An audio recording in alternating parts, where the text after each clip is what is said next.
Yesterday, I actually saw somebody in Washington, D.C. earn their money. Yesterday, I saw a guy who we have to keep honest. Somebody who is actually going in there and fighting the good fight. And I'll tell you that there's a handful of them that are pit bulls now, and they are small government, independence and liberty-minded, and they know the Constitution, and they also know what's going on. They know what the score is.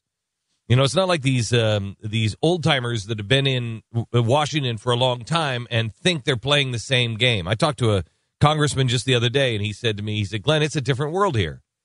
He said, he's a freshman. He said, it's Chris Stewart. He said, I've never seen anything like it. He said, you get here, and they actually think that things are generally okay. They actually think that, it's not as bad as you think it is.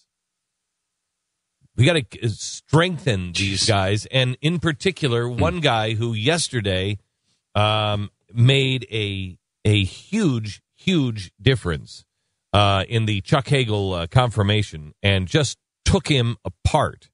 And even if you were for Hagel, afterwards you're like, oh, I don't think I'm for this guy at all. It's Senator Ted Cruz from the great state of Texas.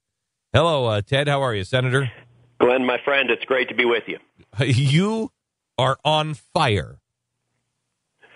Well, thank you. There are a lot of challenges, and they're all happening at once. And I'm certainly, I feel honored to have a chance to hopefully do some good and stop some bad things that seem to be coming down the pike. Let's go over. There's an op-ed that came out about Chuck Hagel that you wrote, where you just took him apart. Why don't you give us the highlights of why Chuck Hagel should not be the Secretary of Defense?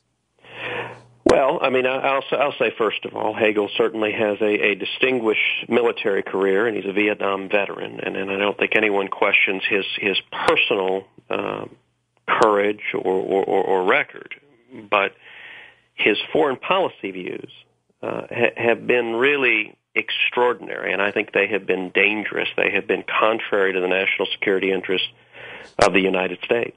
He would not last night or yesterday with John McCain admit that he was wrong about the surge. I mean, that was really quite remarkable.